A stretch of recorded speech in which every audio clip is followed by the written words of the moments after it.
Hello,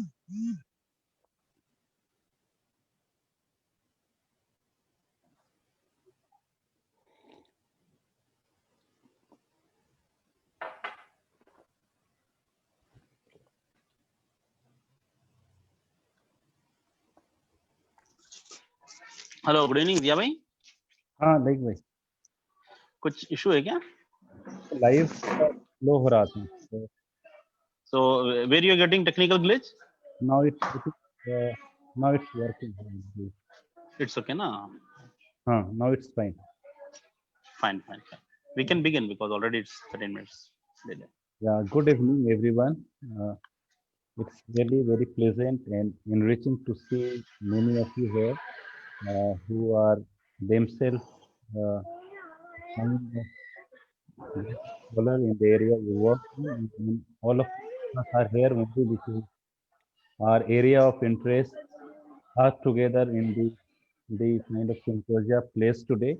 So we are going to have this small discussion symposia. What we have themed goes basically from secularism to constitutionalism, the use of communism. With this banner or Calling. larger debate, we are going to have two paper presentations. These paper presentations are by, I'll be introducing this program. First, let me welcome you on behalf of Democratic Dialogue and Indian Sociological Society Research Committee on Minority Studies. And these are one of the very vibrant forum these days for discussion, very contemporary. Now, why this debate and discussion has come up only because if you can see the presentation in this poster was only because these two papers are a planned manuscript of one of the upcoming book in the area of communalism and the kind of challenges Indian society has at the contemporary time. And there are 3 chapters which is proposed and planned for the upcoming manuscript, and 2 are here for before the experts and discussant here. I welcome the chair first of the session, Professor Arvinder Ansari, who is from Department of Sociology, Jamia Millia Islamia, New Delhi. And she is a person who was also founding research committee convener of minority studies. That is also blessing point for today's discussion. We also have Sala Punatil, who is discussing. Thank you, Zia. Discussing today. Sala is, I'm very happy to have somebody who is quite energetic and recently worked in the area of communism. His recent book on integrating communism is available today. He has just some time back, he returned from his 2 years stay in Germany. So it was really great that he could come back and I got a chance to have him here. However, there are limitations of from our side that we could not send both the papers to Sala. So whatever regret we will have will be dialogue and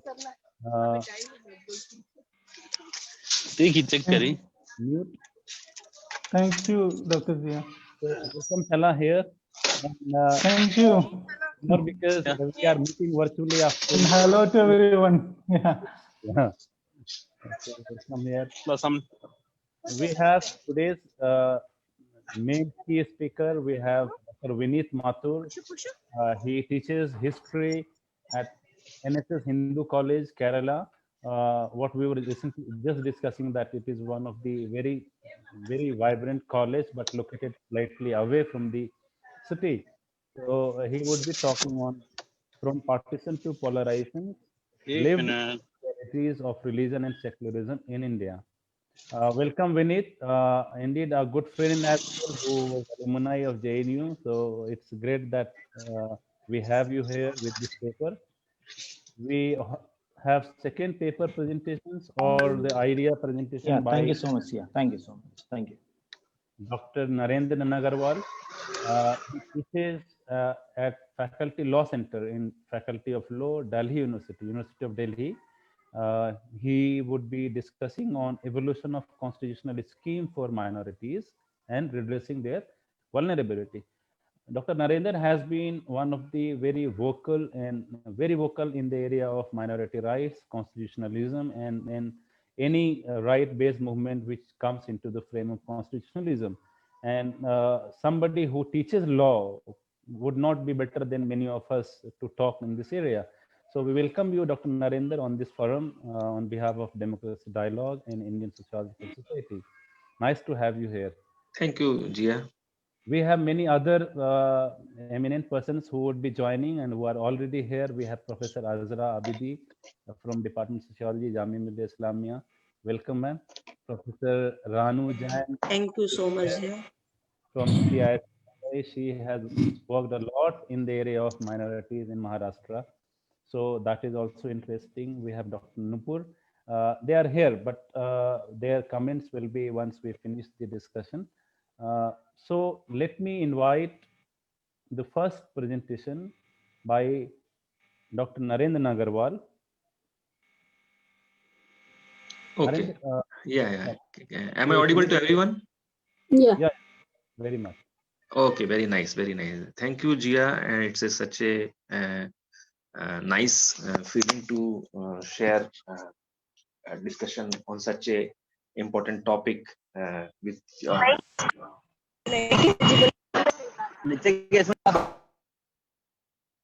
I am getting a lot of voice from the backside. Is that any technical glitches is there? Hello? Yeah, it should be fine now, Narendra. Okay. I think all the participants should mute their mics. Only speaker should be, Yeah, it would be better if all peoples who are sitting here please switch off their mic. And so thank you, Jia. Thank you very much, Jia. And my topic of discussion today is evolution of the constitutional scheme for minorities and redressing their vulnerabilities. See, the topic basically primarily speak about the legislative measures and the existing constitutional provisions, how these provisions evolved from the beginning. It was not just started immediate after 1947 when India got independence, or is a just Constitutional Assembly decided that now we should give some important or basic rights to the minorities. So there are a lot of deliberation on that issue, and there are a lot of confusion about that issue. And the Constitutional Assembly also fought a big battle against the certain voices who were not in favor to give special rights, or not special right, but even basic human rights to the minorities.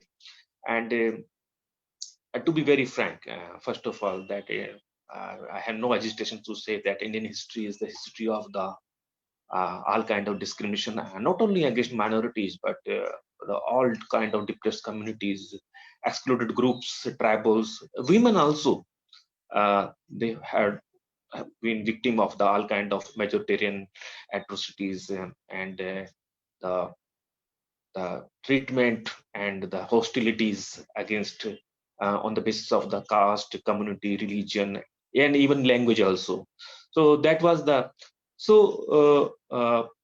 when India got independence, and we have seen that the Constitution of India has made some important provisions in the form of Article 25 that talk about the freedom of religion, Article 26 which talk about manages right of managing minorities institutions like minorities charitable institutions, and similarly Article 29 and 30. But there is a long history about these provisions, and we cannot ignore the pre-independence era development and what were these important events. So if you start from the very beginning, I wish to mention two important events. The first event is the 1857 and 1947. 1857 In both these events, the Muslim major minority community of India, Muslims, uh, they were in dilemma in both the incident. In 1857, they fought a big battle with their Hindu brothers, soldier by soldier, against establishment and British government, and they again, despite lot of sacrifice, lot of struggle, lot of blood they spilled for this country, and they were treated with suspicious eyes, and they were not treated loyal to this country in 1857. And British establishment had a very different treatment against minority, especially the Muslim. In 1857, the leadership was missing, but they fought. They fought with their Hindu brothers. In 1947, Indian independence movement, the leadership was there. The Muslim League was there, but the agenda and the objective of the Muslim League is totally different, because the idea of a Muslim League is not about the redressing the vulnerabilities or the removing the misery and plight of the minorities, but they are struggling for a separate homeland, a separate state. And those who supported the idea of a separate state, they were basically mighty rich landlords and some government officials and political party workers, and basically those who are this belong to the western part of the country. They already had a big vision for the greater homeland, like Pakistan, named Pakistan. So that was it. In these two events, Muslims leadership totally missing. After independence, when a Muslim League joined Pakistan, Indian Union Muslim League has no presence except some part of Kerala and Madras. But in the entire North India, entire Muslim League was missing. So how to fill this vacuum? Who will address the concern and human rights of the Muslim? That was the biggest. So Nehru was very much optimist about the about the future of the minority, especially the Muslim, and he was also aware that if we do not care about the minority rights, it would be a big problem in this country. The concept of the minority right as well as the secularism is not an outcome of the natural choice, but under the compulsion, because Nehru has seen that before 1947, the world has witnessed two important world war, and both world war fought on the basis of the minority right. We should not forget that in all these two world wars, minorities were very important. Their rights and their human rights were very important, but they were in center stage in all kind of dispute in Europe.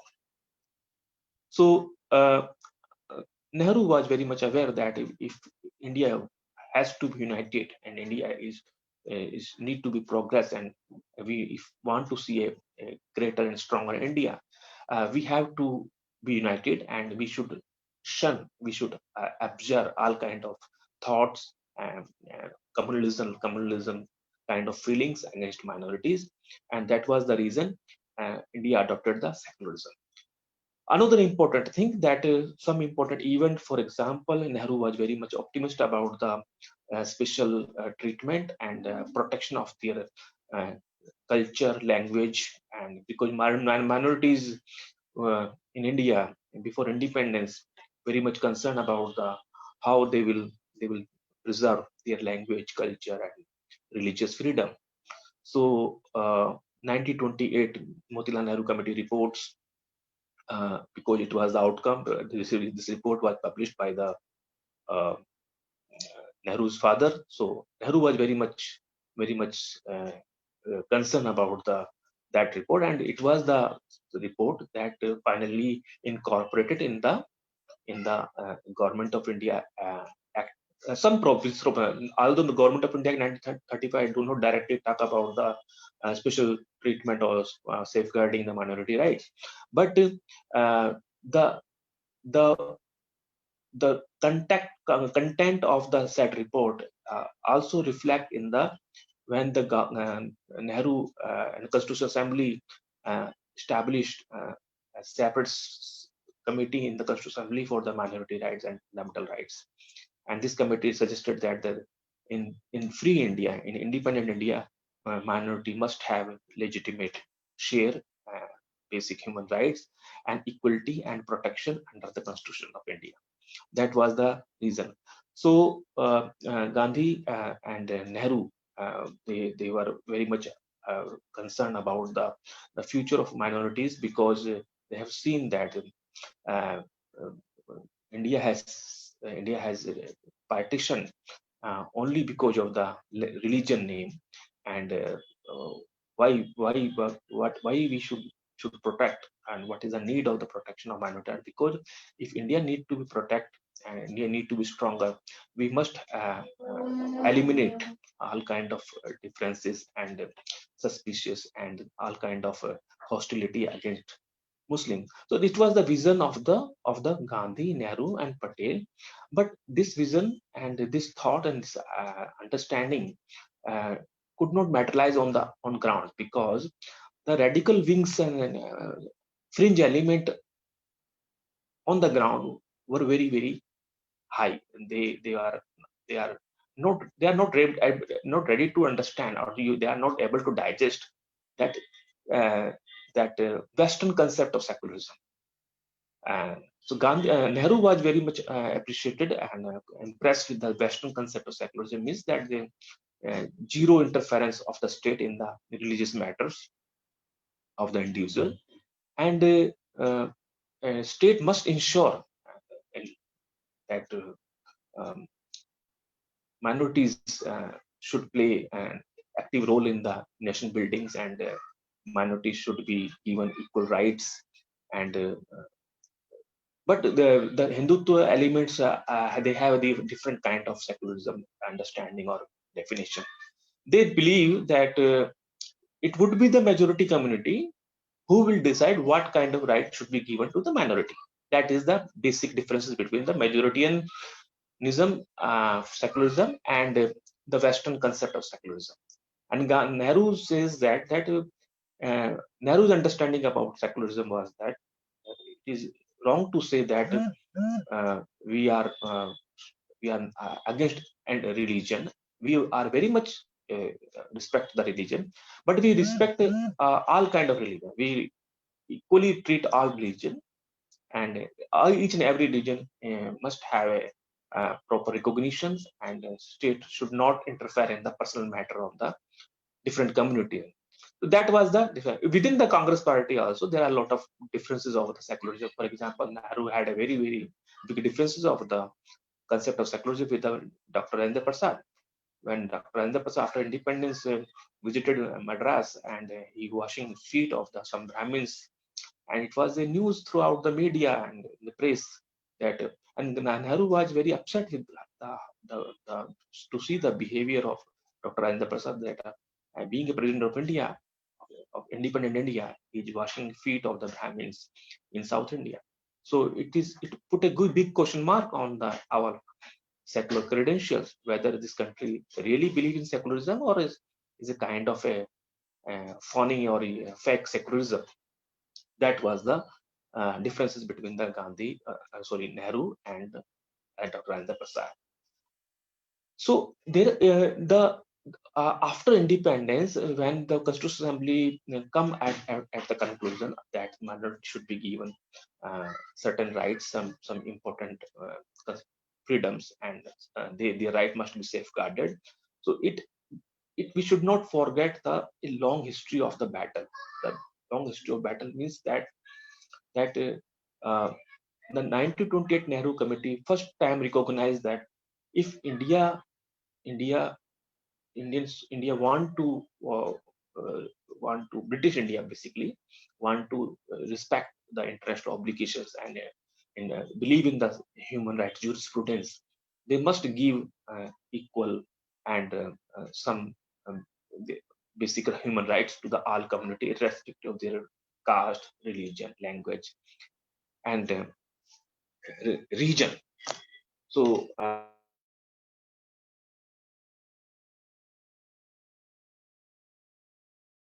region I'm saying because in India there is a lot of discrimination on the ground of the region also. For example, in North India also there are a lot of South Indian people, they feel discriminated, and all the people in South India who are living in Delhi, they call Madre Madrasi. And the North Indian people even don't know how to differentiate between the state of Kerala and Tamil Nadu and Karnataka and Andhra. So that is and this problem is still persisting in Indian society. Particularly, I'm talking about North India. So that was the initial understanding that how the constitutional scheme for minorities. So when Constitutional Assembly decided that we should give certain minorities, so there are certain points. These points must be remembered while discussing about the minority. First of all, that the country has seen a partition, a bloodbath, and huge violence in the name of religion. Problem with this violence is that the majority of communities, majority of scholars and academicians and general people also treat that the Muslims are responsible for the partition, but it is not true. It is not true, because they are giving the blame for Jinnah two-nation theory, but they forget to mention that the Jinnah simply borrow the theory from the Savarkar, and this is a historical fact. So the theory of two-nation theory is basically promulgated by the Savarkar, not Jinnah, and Jinnah simply borrow this theory. Another important thing about if you see, the British government want to see a united India, because and they believe that the free India must respect the UN Charter and certain principle of the international obligations and international law particularly. So Nehru was a true believer in the international law, and he was very much impressed with the certain provisions of the UN Charter, and he was also a invitee of the League of Nations. But because he has a good relation with the United States and Russia also, so he was very much impressed, and he has seen the kind of development in Europe, because uh, secularism is, according to Nehru, secularism is a modern policy. It's a thought of the modernity, because if you believe in secularism means that you can ensure progress in the society, in the development of the state. So secularism is a kind of guarantee. If the people of the state fight on in the name of religion, language, culture, region, also regional boundaries, also petty dispute of the food habit also, so the state can't develop, and there is no meaning of such development if a larger population remain unprivileged or excluded. So that was the vision of the Nehru. So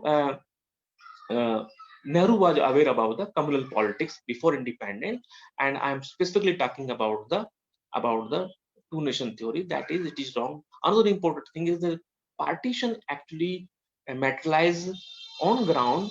Not Congress is not Muslim League is not responsible for the partition.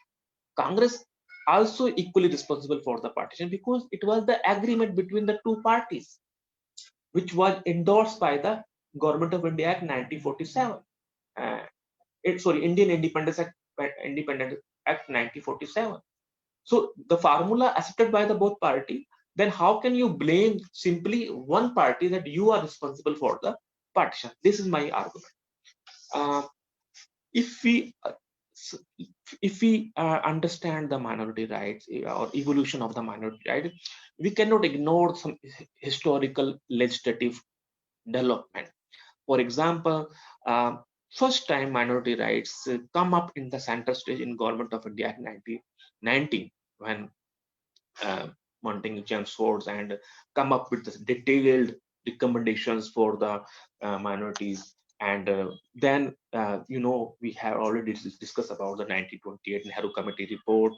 Then certain important development in the international area. For example, the Europe was struggling for the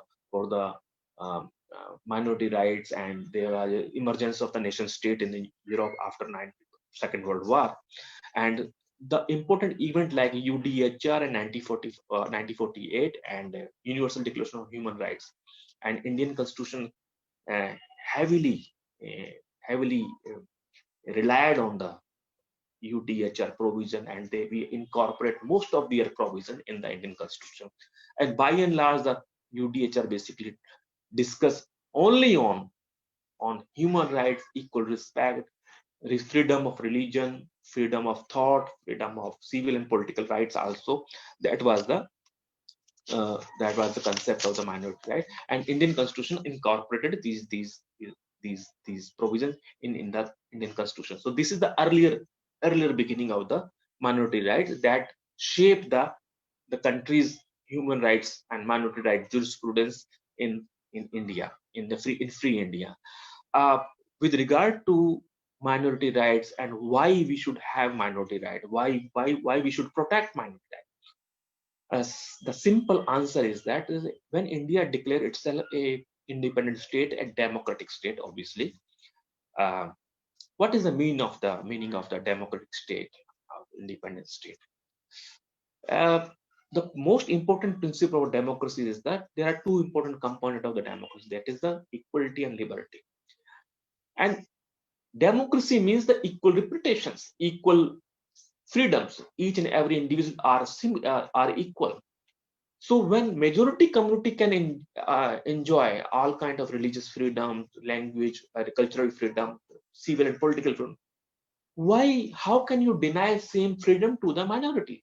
This is the issue of the democratic principle, because minority right is basically based on the democratic principle. If the country believe in the democracy, obviously they should give equal respect to the minority community and majority. Why there should be differences between the minority and majority? So to justify the minority right, it is because if India believe in the democracy, it means that India believe in the minority rights. Means minority right is a prerequisite condition for securing a democratic state. If India believe in a democratic state, if India believe in the nation state, modern nation state, India must ensure that all minority enjoying their basic human right. Another important thing, it is very wrong to say that minority are getting special treatment. No, that is not. See, a lot of people saying that Article 29 and 30 is special treatment. No, but if you see the Article 29 and 30, you will see the Article 29 start from the beginning word any section of the society. The Article 29 never says that minorities, religious or because Constitution of India talk about the two type of minority, religious minority and linguistic minority. But the Article 29 and 30 and Article 25 also not talk about specifically any particular group or community or section. Article 29 simply saying start with the words like any section of society, means their script, language, culture, or anything which is special, and these peoples are entitled to conserve their language. So how can you say so? First of all, it is wrong to say that minority are getting special treatment. No, they are not getting special treatment. Minorities who are religious and linguistic minority, if they have a different language, different culture, different religion, they are entitled to preserve. On the same footing, if a Hindu or if a linguistic minority of North India, for Allahabad or Varanasi, if he want to settle in Chennai, he is also entitled to become to enjoy all kind of minority right protection. He can establish his own Hindi language school. He can also entitled to profess or freedom of religion in Chennai also. So he is a linguistic minority in South India also. So that is the concept of the. So justification about the minority is based on the principle of democracy. My worry is that there is a malicious propaganda by and large the media is also. We know political parties, their attitude, their understanding about the minority. They have their own agenda. But the vicious agenda is being played under play, and they are stigmatize the minorities and giving a lot of false narratives against to stigmatize the minority community, etc., etc. But my worries is that the why media and other institutions, particularly the judicial authorities and civil societies, other organizations, administration also, because country is not run by the any political ideology. This country is run by the rule of law, that is the Constitution of India. The Constitution of India is very much clear about the minority right, that each and every individual is entitled to follow and to profess his own religion, language, culture, region. So that is the malicious propaganda by the media is totally baseless about that minorities are getting any special treatment. As political parties selectively target minorities and organizations and some personality, they selectively portray their images and their speeches also in a very negative negative shade. So that is wrong, that is not acceptable, and we have to understand that if India has to be developed, we have to protect the minority rights. Not only protect, we must support, we must give equal protection, equal rights, and to ensure that these communities should not feel isolated, excluded, or discriminated. That is the justification for the minorities law, minority rights in India for the certain community. Another important thing about the why we should protect minority, the another justification you can say, or a separate argument, that at the beginning of this presentation, I I raised the point that Indian history is the history of the discrimination and violence against all kind of vulnerable people. Unfortunately, the major victim of all vulnerabilities and oppression, state-sponsored oppression, oppression is targeted against certain community, and Muslims are the major victim of the all kind of state-sponsored violence. Uh, there are a lot of historical accounts out there, lot of. But we have to understand, if you start from the 1947 to till today, I had a study of the communal rights from 1947 to till today.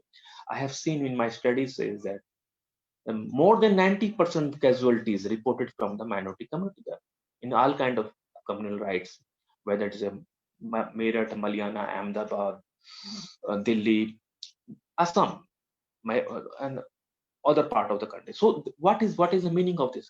Means that all these historical events put a big question mark on our secular commitment.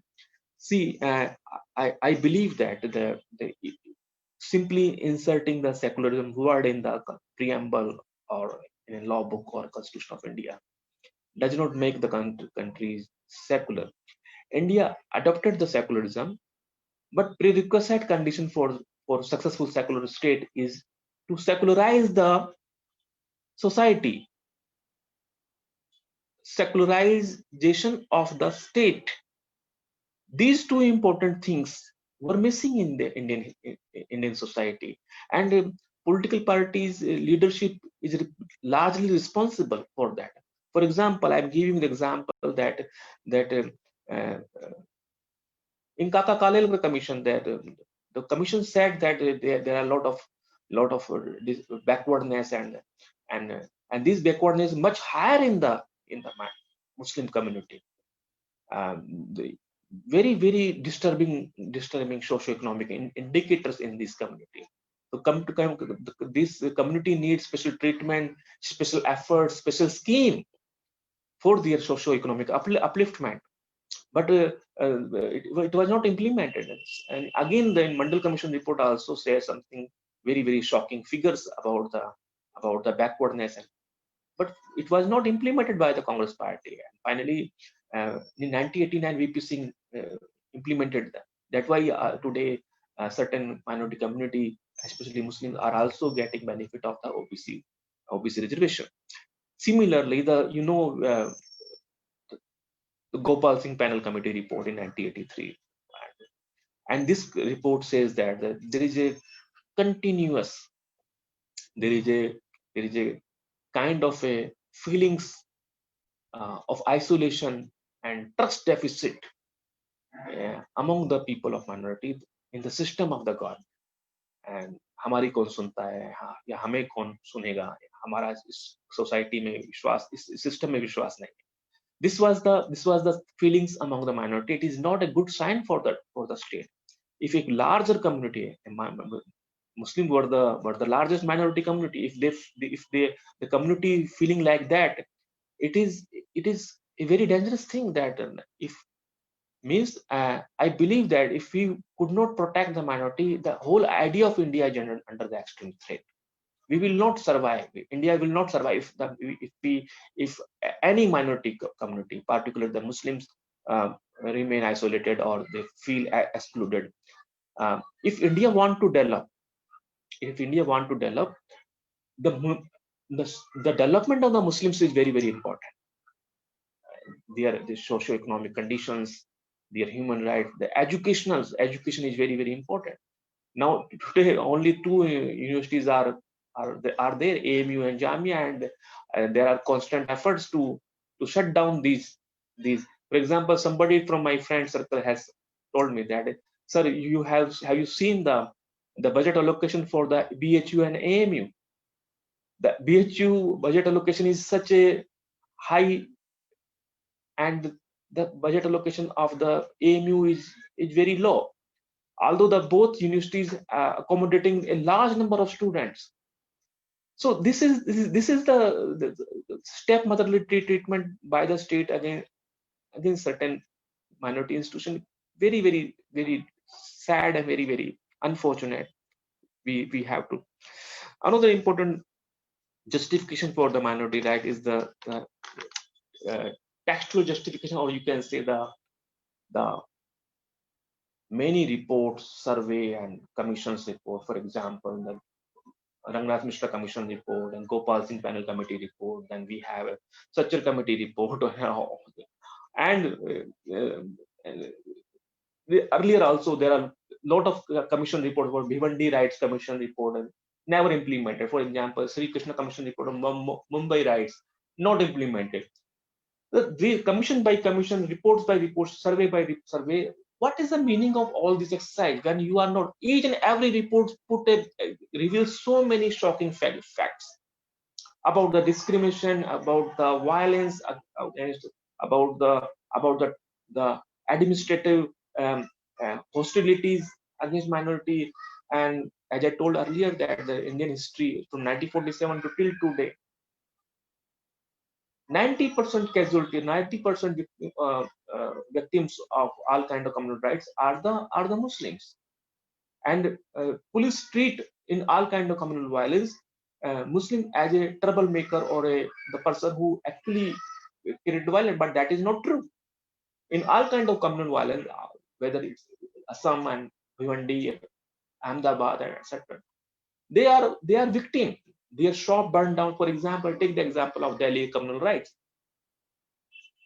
More than 20 mosques and madrasas burned down in broad daylight in front of the police officials, and more than 50 people were killed. Majority, 90, again the same figure, 90% are Muslims, 2-3% people from the non-Muslim community.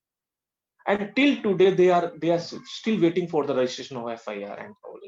There are a lot of reports about the destruction of the temple, mosque, and they even did not spare the madrasas. Also, they insulted the holy book. Also, they burned down the all furniture. Also, but not a single FIR had been lodged against these miscreants who are actually involved in this kind of violence.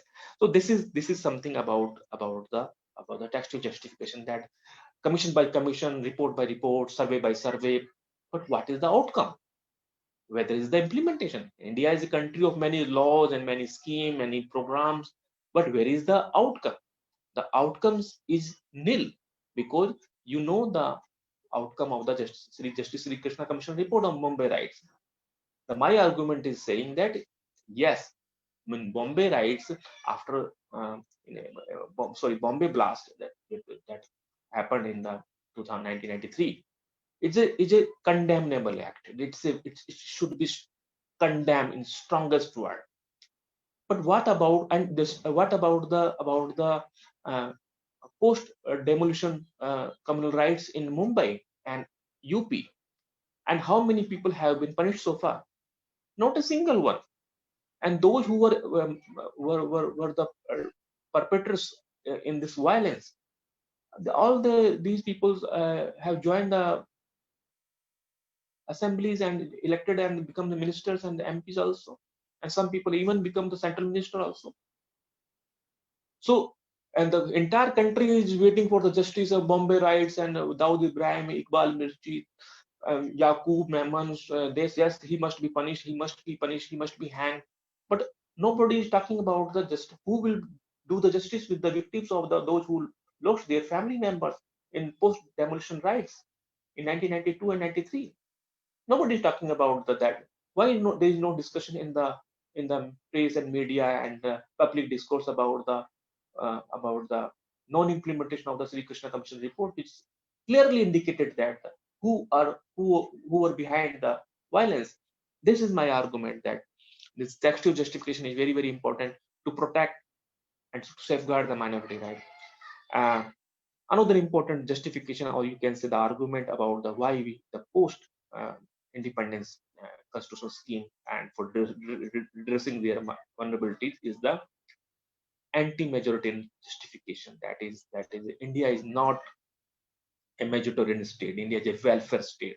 Indian history is a history of the all kind of constitutional provisions, respect for the human rights, etc., etc. But we have to implement. We have to literally show to the world, when entire world is talking about the India's human rights condition, situation of minority rights, whether it's the situation of the UAPA, CA movement, hundreds of people died in all kind of movement. But India is not a majoritarian state. India is not a majoritarian. India is a secular state. India is believe in the anti-majoritarian concept, ideology, and India believe in the multiculturalism. If you remove multiculturalism, means that secularism is the battery of India. If you remove the battery in India will be collapsed. To run India effectively, the social plurality, secularism, social fabrics, multiculturalism is very, very essential, and you have to protect. And because state can't run away from its primary responsibility, that we must protect, we must respect, we must confirm, and we must show that we have to we believe in the anti-majoritarian concept. We don't believe in the majoritarian ideology. That is the most important thing about the matter, that India society, particularly the Indian state, has to show that there is a fairness in all kind of process. I'm talking about the fairness. Fairness means Narendra ji, yes. you have last 5 minutes. Just a minute. Okay. Thank you very much, ma'am. So I'm talking about the fairness because if somebody want to understand the anti-majoritarian justification for the minority right, that majoritarian must be stopped only through the establishment of the system which believe in the idea of fairness in the legal proceeding, fairness in the judicial proceeding, fairness in the administrative proceeding. Another important thing about the equal opportunities. If you see the socio-economic condition, the Structure Committee's report has already explained each and everything about the minority rights. The Muslims, they are lagging behind. The situation is worse than the Dalits. They are nowhere in corporate sectors, in the education sectors, in government sector job. Also, they are nowhere. So that is very, very important. And most importantly, when we use the word fairness, we must include social justice and affirmative action. Social justice means there is an urgent need. There is an urgent need to ensure a special scheme and agenda of welfare, or a separate scheme for the minority community for their job and education sector, and through reservation or through affirmative action policy the government must ensure. So that is the some justification. And there are a lot of issues I wish to discuss because time is really very less, but I would like to accept the questions and queries of the respected audience who are here. And thank you so much for giving me such an opportunity to discuss with you. And I am just concluding now. Thank you, Jia.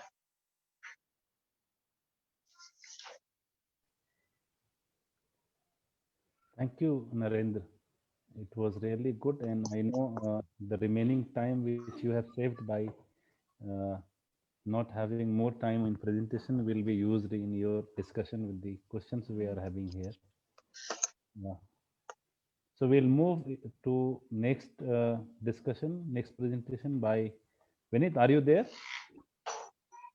Yeah, I am there. I'm here. Yeah. Thank you. Thank you. Thank you. Yeah. So if you don't mind, can we see you? That will be Yeah, more I can. I can. No problem. demand But, by everybody. yeah, I can. But the only confusion is that I'll have to look at my computer often. So there is a so that's why I'm just stopping the video so that Let I it be can read it out. let it be like this. If you Okay. Okay. technical Okay. glitch. Yeah. Not a problem. Not a problem. Yeah. Yeah. Okay. Let me. Thank you, Dr. Narendra, for such a wonderful presentation. Okay. So you see that yeah, my paper titled "From Partition to Polarization: Lived Social Realities of Religion and Secularism in India." Uh, this paper I have actually divided into 4-5 sections, and one by one, I will be trying to present before you all. So the first thing, as a prelude, I am just trying to debate why the issue of communalism or secularism is to be debated. The thing is that the political development of contemporary India marks a sharp growth in the influence of various streams of religious conflicts, which is reflected in the keywords of Hindutva, love jihad, Christian lobbying, Goreksha, beef ban, and Gharwapasi. Also, the Citizenship Amendment Act. While we know that the term Hindutva indicates the development of Hindu right-wing politics, which defines Indian nationalism as based on Hindu culture and Indians irrespective of caste as Hindus, and by covering up the internal problems within the society, there is also a group of radical Islamic development which is trying to define Islam in their own terms. Then there is also Christian political lobbying, mainly reflected in Northeast India, some parts of Jharkhand and parts of Kerala. This is also, almost similar in the case of Punjab as well, where, these kinds of Sikh political or religious symbols are always represented, or they want to represent it in the politics as well. But then there is a, very important fact that India is a melting pot of various hybrid religions, caste and subcaste. But then this frenzied Hindu-Muslim tensions, as Mahatma Gandhi noted, continues to be the problem of problems of India. This is one of the most important issues. That is why, I have, rather this topic is selected, that if you take history from the 19th century, 1880s onwards, we see that, this Hindu-Muslim problem, that I will be coming to the historical part, Hindu-Muslim problem continues to be a, as Mahatma Gandhi defined, it continues to be a problem of problems. So this creates a lot of trouble in India's, lived social reality. So this is, these kinds of frenzied relationship continue to reflect in India's official and unofficial response to Pakistan, then Ayodhya conflict, the recent scrapping of Article 370, and the implementation of Citizenship Amendment Act 2019. So religion, directly or indirectly, playing a very pivotal role in these processes. That is why, I think we must discuss the debate between communalism and secularism. Now let me come to the next part, a lived social reality. As we know, India has around approximately 966 million Hindus, 195 million Muslims, 31 million Christians, 20 million Sikhs, and then there is a lot of, minor religious sects of Buddhists, Jain, Parsis. And this means that, Indians have to meet a other religionist in their daily lives for the ordinary people as well. It could be a doctor, it could be a bus conductor, a salesman, a rickshaw puller, or a teacher, or a banker.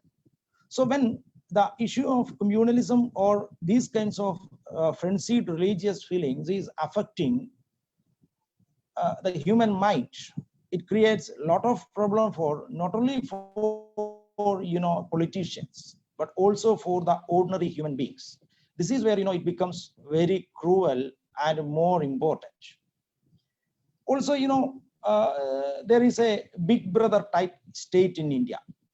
And if you analyze this big brother type state in India, you see that, when we examine this from a secular point of view, there are certain problems. Like if you see the symbols, the official symbols of India, for example, Satyameva Jayate from Republic of India, from the Mundaka Upanishad, to the symbols of Indian Army, to the symbols of Indian Navy, Indian Air Force, for the Life Insurance Corporation of India, then All India Radio, for example, then Satyam Shivam Sundaram for Doordarshan. You see that there is a continuous importance is given to the so-called Hindu Brahmanic systems. This is part of India's lived social reality. Then similarly, there is also use of Hindu systems and practices on various official occasions, such as puja before ISRO's rocket launching. But then this is not a problem, or this is not a fact about Hindus alone. For example, to quote a recent example, in 2020, the Kerala government has actually transported Holy Quran in government vehicles. And when it has become a big issue associated with this gold scam, and then it was revealed that it was Holy Quran, then there is a lot of communal issues were happening, all those things. Then hundreds of pictures of Hindu deities in the state and central government offices, government run public transport systems, including Indian Railways. You see that everywhere these symbols are maintained, or these symbols are there. So for a non-Hindu, for someone who is not associated with the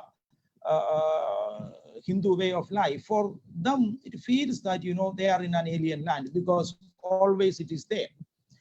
While Indian government can't do anything and doesn't do anything because it is part of our lived social reality, they also create, what I'm saying is that these symbols also create kind of problems in the minds of people.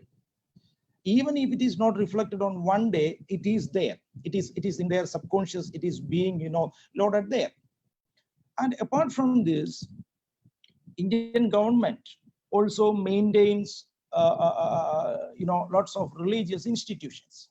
According to the Sunday Guardian 2020, 34,000 temples in Andhra Pradesh including the Tirumala Tirupati temple, is maintained by the government. Similarly, Kerala also, I can cite some example. The famous Guruvayur Shabarimala temples are managed by government, and there is a big allegation by the Hindutva forces that this temple should be given to Hindu management committees. There is a problem actually. The issue is that when this government is maintaining these temples, the money is also used for secular purposes.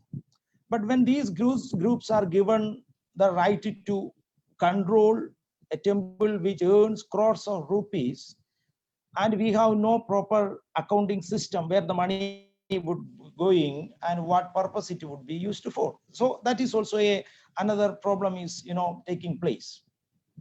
Then some of you must be knowing, I think Dr. Salah must be knowing, there is Travancore Devasam Board and Malabar Devasam Board, two religious institutions, also controlled and funded by government of Kerala.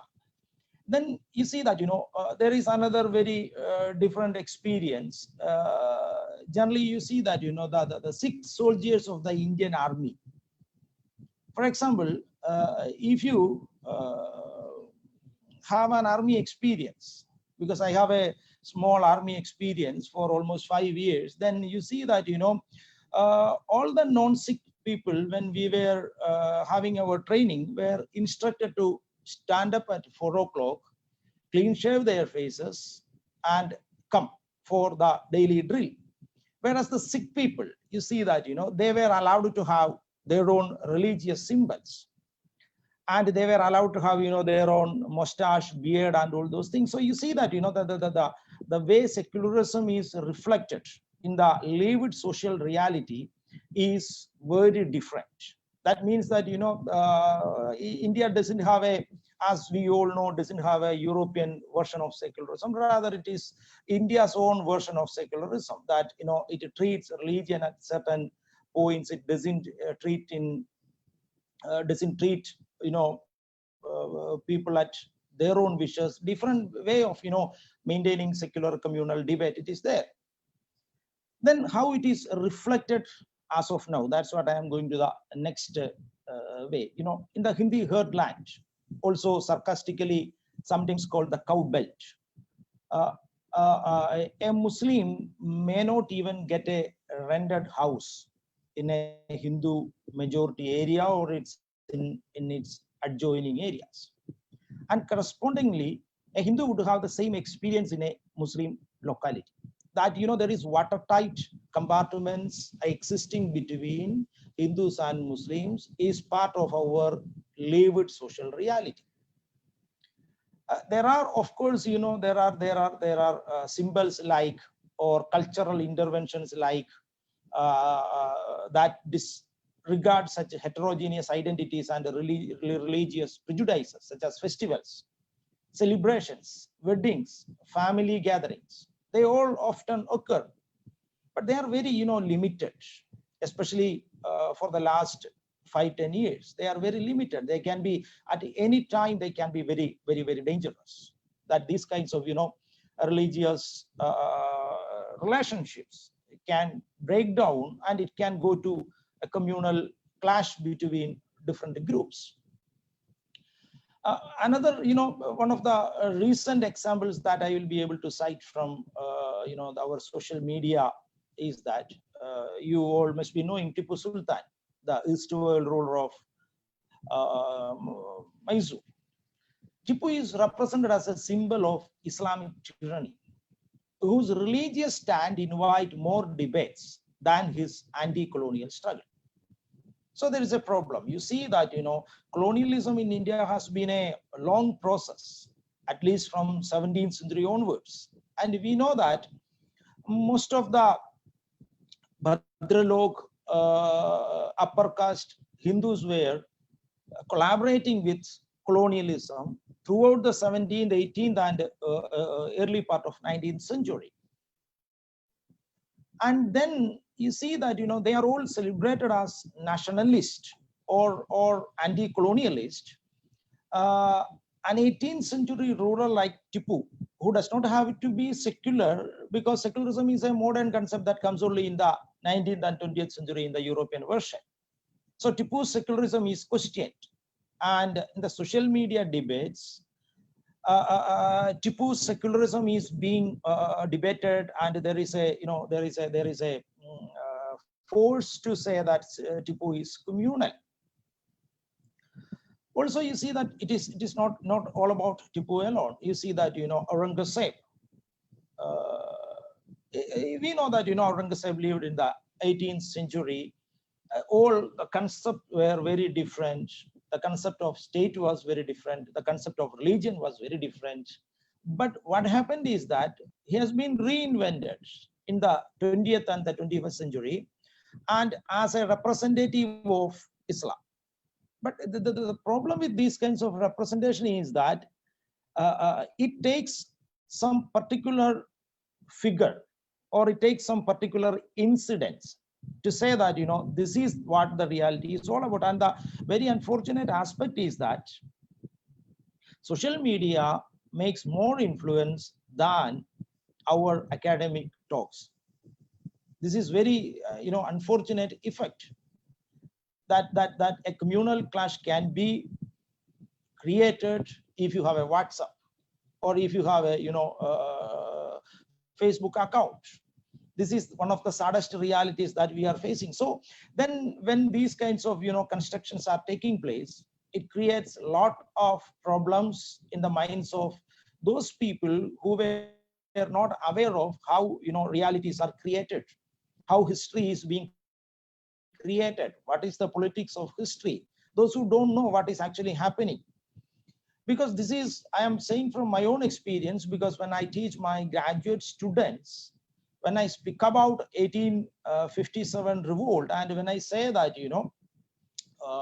one of the reasons that one of the important reasons that the Britishers find about 1857 revolt was that in Hindus and Muslims were having a very good time before 1857 revolt, because they were staying together in the barracks. So when they realized that this creates some kind of problem for them, so there should be some kind of divide and rule. This is not possible for us to convince a boy or a girl who is convinced in the social media accounts. So this is another reality. Then Hindu-Muslim relationship in India is also influenced by international socio-cultural and political issues, such as the migration of Muslims from neighboring Islamic countries. We know that they are coming for economic problems, for a livelihood, all such kinds of things. Then this also creates, you see that any kind of news about the persecution of Hindus, Sikhs, or any non-Muslims create violence in India. In 1964, there was one Hasrat Bal religious conflict that created lots of trouble for both India and Pakistan. India welcomed most of its Hindus from Pakistan to India. Then Pakistan High Commission complained that India has opened its doors, but Pakistan has not opened its doors for Muslims. So it creates lots of trouble in the international relationship as well. Then you see that the Kashmir dispute, Pakistan's claim over the territory, problem for Indian Muslims. The fact that existing for last 70 years, but the problem is that when Pakistan is trying to claim over Kashmir, or it is trying to make some kind of claim, we know that it is a state. So states will have their own logic, just like India.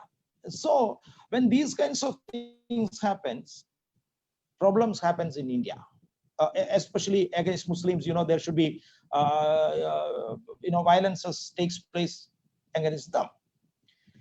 Then you see that it is a common and normalized wisdom of Indian middle class Hindu consciousness, especially to portray Muslims as pro-Pakistan and question their.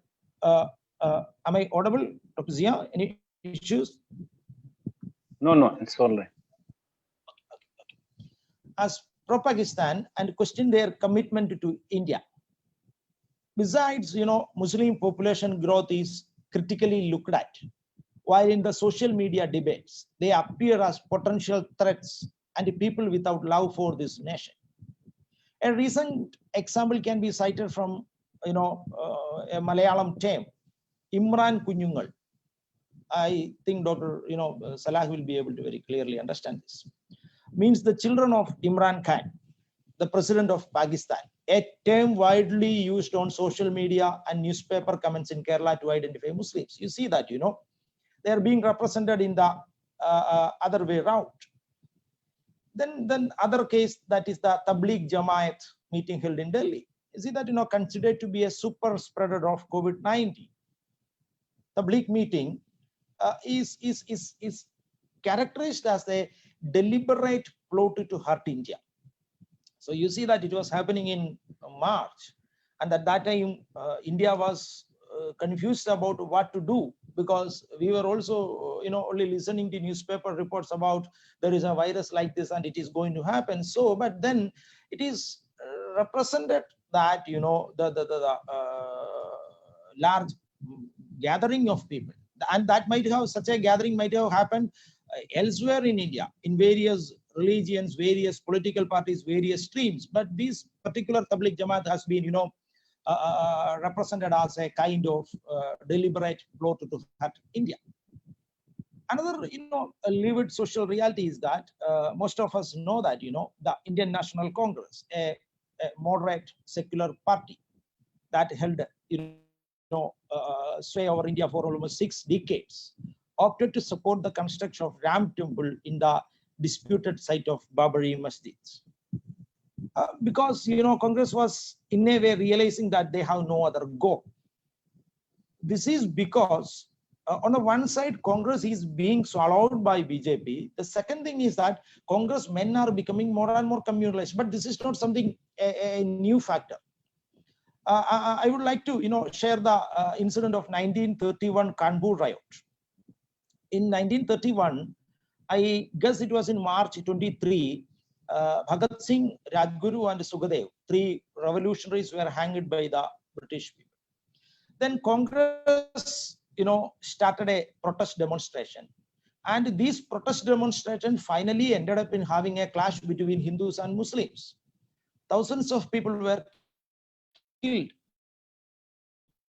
because even within the Congress, a large number of people were actually influenced by the Hindu Mahasabha ideology. So that is not something new thing, that it has been continuing for a long time.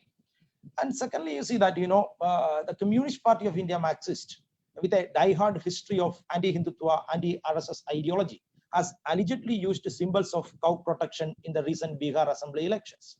So this means that we are being led towards a Hinduized secularism. Now that is almost going to be complete, because a kind of supreme sense to Hinduism that is actually very dangerous, not only to Muslims but also to the Hindus, because it is trying to militarize Hindus. So that kind of development we are actually facing.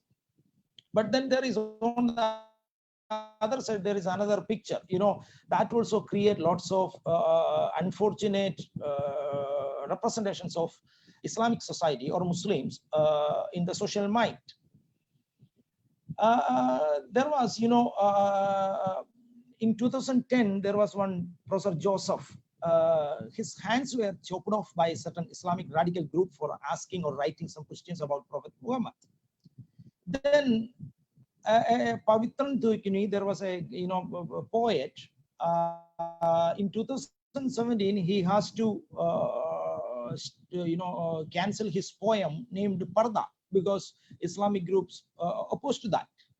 Then the recent Hagia Sophia Church in Turkey became one of the most heated debates in Kerala elections, because there is a new alliance have been started where Christians and Hindus are in a way, especially in the South Kerala area, they are joining against Muslims. So you see that these kinds of all religious polarizations is taking place. And now I'll come to the the third part, that is the reasons of these religious polarizations. We know that there is a historical construction of Hindu-Muslim identities from 1850s onwards, and there is a larger role played by colonial forces as well. Then violence throughout the 1880s, Balagangadhar Tilak, you see that Ganesh also Shivaji also reinventing new Ulsavs, then trying to beat Muslims or trying to militarize Hindu society. Then 1905 division of Bengal. We know that the protest against division of Bengal actually took place also from the side of Congress, but all the symbols that were used against the division of Bengal has been influenced by Hindu symbolisms. Then naturally Muslim got alienated, and I think that from 1880s to 1905, there is it is a very sharp time when Hindus and Muslims got separated forever in the pre-colonial period, because that continued in the 1930s, 1940s, partition. From 1900 to 1947, hundreds of religious violence for no reason. Sometimes it could be for a demonstration in front of a temple. Sometimes it could be for a demonstration in front of a mosque. Sometimes it could be for a rumor that somewhere a cow is slaughtered. So this all show that there is a frenzied religious identities being created in India since the 19th century. Then there is, you see that political class does not have an ideology. This is something very unfortunate development in India, especially in post-colonial India, but this is a reality. And the political parties define secular communal debate according to their interest, and they make all the alliances. You see that BJP and the PDP had alliance, then Congress and the Shiva Sena, because Congress has been accusing Shiva Sena of being communal, but all of a sudden they have invented a new logic that to keep the communal forces away from power, they have to associate with Shiva Sena. And we know that Shiva Sena has been very ferocious in their anti-South Indian, anti-Muslim stance. Then these kinds of things happen in the local social life as well. Not in the national level, but in the regional level. Leftist, rightist, centrist parties, they make either official or unofficial or informal alliances with others. Then there is no it means that there is no commitment towards secularism in Indian political parties. I think that that is very clearly reflected in the CAA, the Constitutional Amendment, Citizenship Amendment Act. Because we do not know, most of the parties, it seems that they have supported, or even though BJP doesn't have that much number in the Rajya Sabha, they could manage things. So this means that there is no political ideology of our political parties. Rather, they are all based on situation specific alliances they make. And then there is a feudal order. This is more related to Christianity and Hinduism, because there is a challenge by Christian missionaries. They try to convert people, which challenges the feudal structure of certain spaces. And then there is a attack on these people, as reflected in the Kandhamal riots and also in the killing of Graham Staines.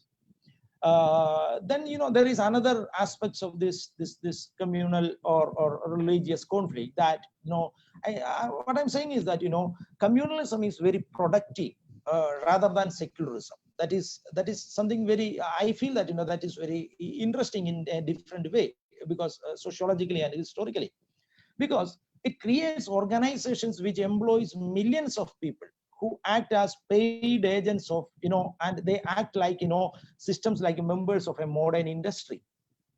For example, the Rashtriya Swayamsevak Sangh, the RSS, has hundreds of institutes. The Vivekananda Medical Mission, then they have the Simanda Chedana Manch, Egal Vidyalaya, Saraswati Shishu Mandir, Vidya Bharati, then Vivekananda Kendra, hundreds of I'm not just reading them because of the lack of time. So in these they are very productive in the sense that they raise employment. And I think, if I'm right, something like 12,000 to 13,000 teachers are working in RSS run schools. Similarly, there is also another aspect that, this is not something that only, takes place in the realm of Hinduism or Hindutva alone. This is also, in a way, indirectly applicable to various Islamic and Christian organizations. They also, such as schools, colleges, hospitals, parishes, refugee centers, orphanages, palliative care centers, self-help groups. While, their charity side is accepted, the problem is that, these people are being brainwashed to be part of a larger structure of religious identity. And they don't get an option, to say that, we have to critically look at religion. Even if they want, they will not be allowed to, because the structure is like that. So this creates lots of problem for the, outside society. And then where we are, that's what, as a conclusion I'm trying to make it, because this old structure is no more. You see that, Hindu communalism creates Islamic communalism and the opposite. All those, old arguments, I think that they don't exist, because it comes in a way, more productive way, because we have almost, at least 30 years of frenzied religious communities in the making. From the time of 1992 Babari Masjid, we have a very frenzied religious community was in the making. So now it is a pan-Indian Hinduism is already set there. So you see that, because issue in Kashmir, Kerala Hindu man who doesn't have anything about Kashmir, doesn't know anything about Kashmir, is angry at Muslims because he is listening to such kinds of things, because a pan-Indian identity is created. And various legal, illegal organizations operate. They produce issues of religious conflicts. And some of those religious conflicts are not, accidentally happening. They are actually produced for certain other purposes, which we don't know, because there is a parallel society. There is a parallel reality that we may not be able to understand what is happening. Because, and the unfortunate thing is that, we are put into these kinds of parallel society where we are forced to live in a culture of fear, that when religious violence takes place, for example, someone like me, a Keralite coming to Hyderabad, Hindu-Muslim issues is coming up. I am neither part of Hinduism nor part of Islam, but I may be attacked, because it is not about me also, it is about all Indians. Millions of Indians, this is the case. So I don't know, actually, I'm very sorry to say that, I don't know how to solve it, because we have, passed all those years, passed all those time to solve it, because it is in a very different modus operandi, very different. It is not possible to speak to, any of these groups, because you see that, things have been so complicated, and things are being seen in a very complicated way. So I don't know, as a solution, I am so helpless. And I think that, sociologists are here.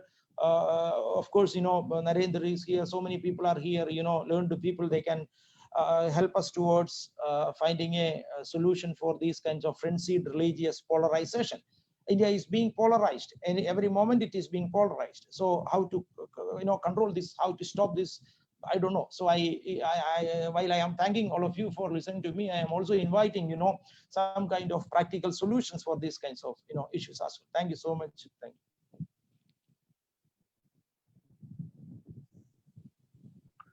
Thank you so much, Vinit. It was really very extensive, and it looks like the research has come up Thank you. very nicely. We'll have a few more questions. Before I invite, and hand over to Professor Arvinder Ansari, I would request Dr. Salah, if you are there. Salah, that he is the discussant of the evening. Salah, if you have something to... Yeah, Yes. Salah. Thank you. Yeah. Please, yeah, I wouldn't take much time. Please start. Yes, okay. First of all, thank you so much, Dr. Zia and the Democracy Dialogue team and Minority Studies of Indian Sociological Society for giving me this opportunity to read and also listen on very important themes. And so I'll be very brief since there will be questions to ask. So I have read Dr. Narendra's paper and also read Dr. Vineet's brief write-up and also listened to him. So some few quick reflections, and then maybe others can ask questions and so on. So Dr. Narendra's paper was quite extensively written paper. Like it's not an article. I think it's half of the book or 1/4 of a book. So, but it's a very meticulously written, detailed paper. So I'll be speaking from what he has written because you all have heard what he spoke. Perhaps also there is overlap between these two. So the paper is basically about the evolution of the constitution and the question of minorities in India, beginning from early post-independence phase to contemporary time. So in fact, the paper begins with some account about the history of partition and even pre-partition phase, where how minority question was contested extensively in the political sphere of Indian society. And that is why he referred in his speech about the 19th century events and subsequent political developments and so on. So the paper gave a good background, historical background about the question of minorities and constitutions in India. But more importantly, Dr. Narendra extensively discussed the post-partition, post-independent developments and how constitution dealt with minorities question, and what kind of efforts were taken by the constitutional, those who are involved in the constitution making and amending laws and so on. So so the major emphasis in the paper, at least in the first half of the paper, was on the Nehruvian secularist agenda and the role of political leaders like Ambedkar in framing the minority question. So the issue was largely in terms of the backwardness of Muslims and other minorities, and also the question of assimilation and integration of minorities who were felt isolated in the backdrop of partition, violence, and movement across the borders and so on. So Dr. Narendra effectively shows how secularist policies adopted by Nehru and subsequently others have effectively addressed the question of minorities, at least, or in principle, try to guarantee the rights of minorities. So within that, there are a few important points that he outlines. One is about the mechanism that is created, articles that were formulated to check the majoritarianism or the what he calls as, Narendra calls as anti-majoritarian majoritarianism in the constitution. So, and also he talks about how peace and stability, issues like peace and stability, cultural rights, etc., were very much, reflected in, Article 25, 26, 29, 30, and so on. In fact, he elaborates in the paper in very much in detail about how these, points are outlined. So within that, like I would like to reflect on one point, which Vineet also mentioned, and others have probably will have something to say about it, like what kind of secularism that India has.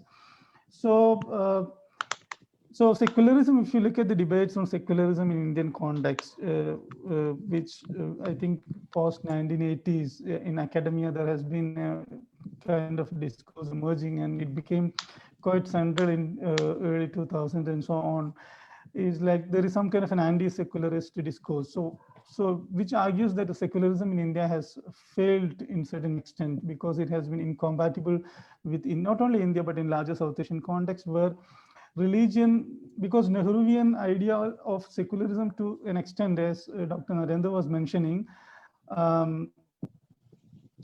was adopted from the West, and like modern West principles were religion do not play any important role in the realm of public and political life. So the criticism to this was largely in terms of South Asian societies can it's not possible to relegate religion into the private sphere, because religion is intrinsically part of the political and public life. So this question is, I mean, still ambiguous. I don't want to make an argument about it, but I would like to say that what is the nature of Indian secularism is still a debatable question, and that is precisely why Dr. Vinny's paper clearly mentions about the lived realities of religion and communalism in India. So it is worth to think about whether the secularism that is adopted in Indian context were clear enough or sufficient to tackle the question of conflict between majoritarian communities and minorities. Secondly, so I'm leaving this point for a discussion. Another other crucial issues that were addressed in Dr. Narendra's paper are one is about the protection of cultural rights of minorities, like say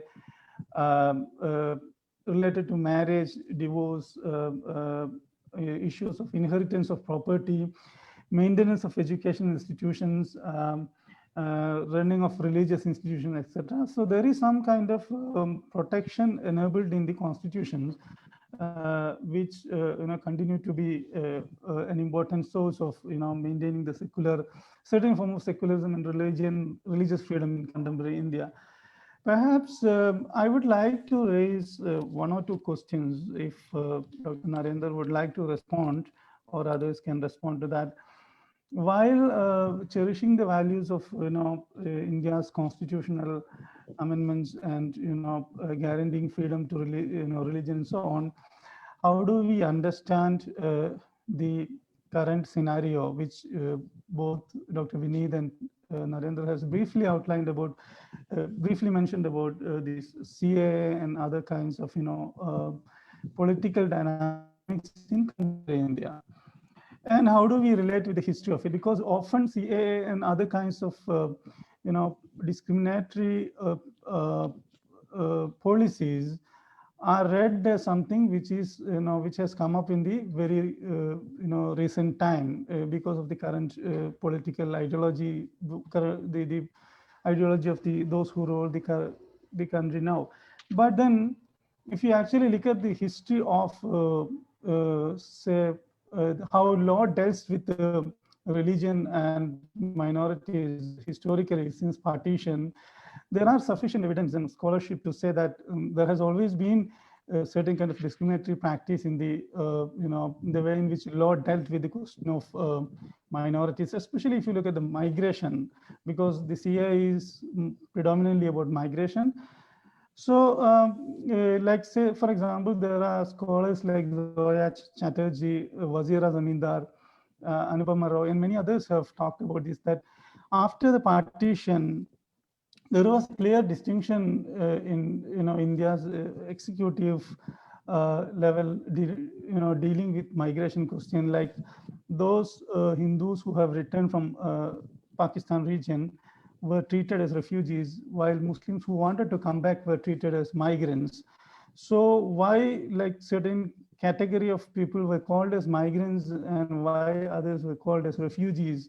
There is, so what I want to indicate is, and also there were great difficulty for those who belongs to Muslim minority to come back to India because their loyalty was suspected. Perhaps this may be the case with Pakistan too, but in Indian context, this is quite important to see the history of preferential treatment of migrant communities since the post-independent phase, not reduce it to merely contemporary political scenario, and there is a history of it.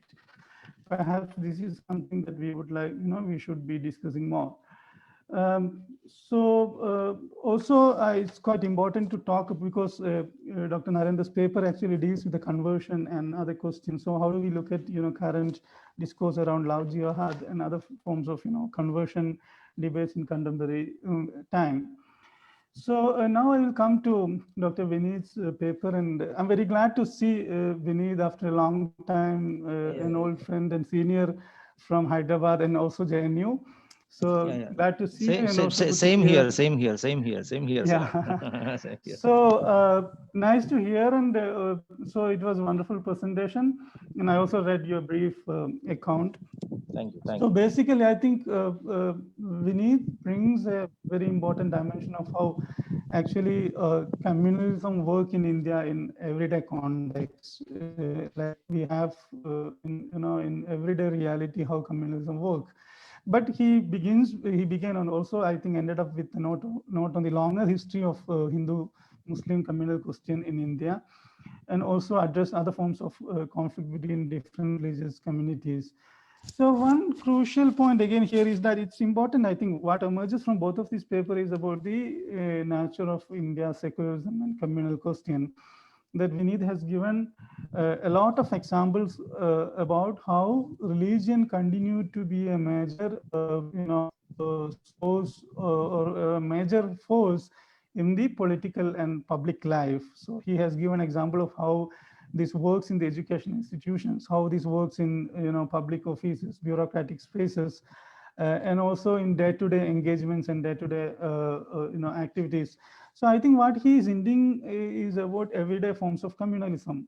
Like it is not sufficient to address the political mobilization of leaders manipulating people for political purpose, but it need to see the everyday engagement of communalism, and he has given sufficient examples all over the country.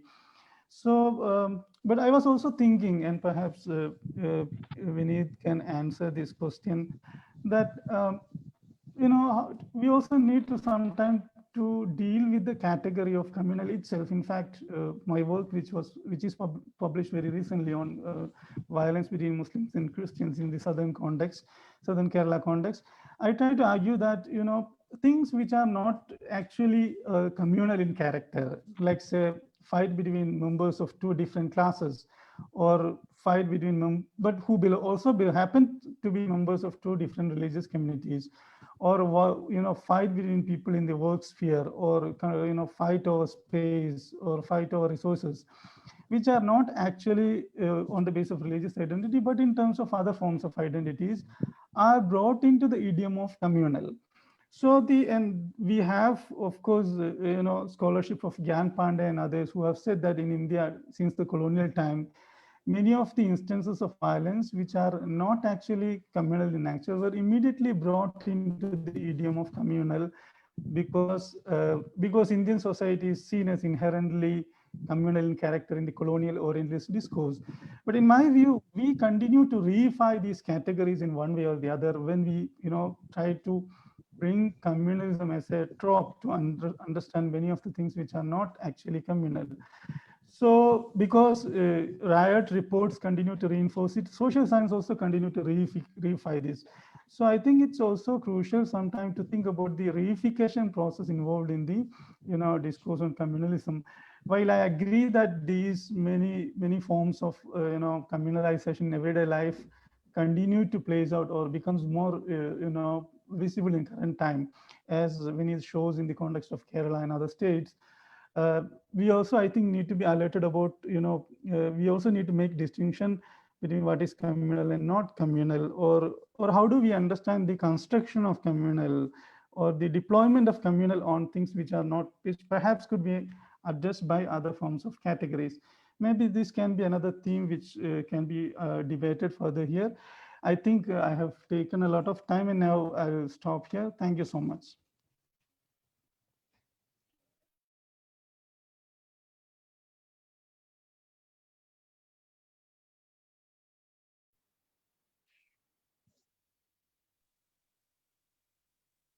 Thank you, Salah. Definitely very pinpointed comments and questions with a very short time. I know the papers, thankfully, Vinny's paper were not there in full.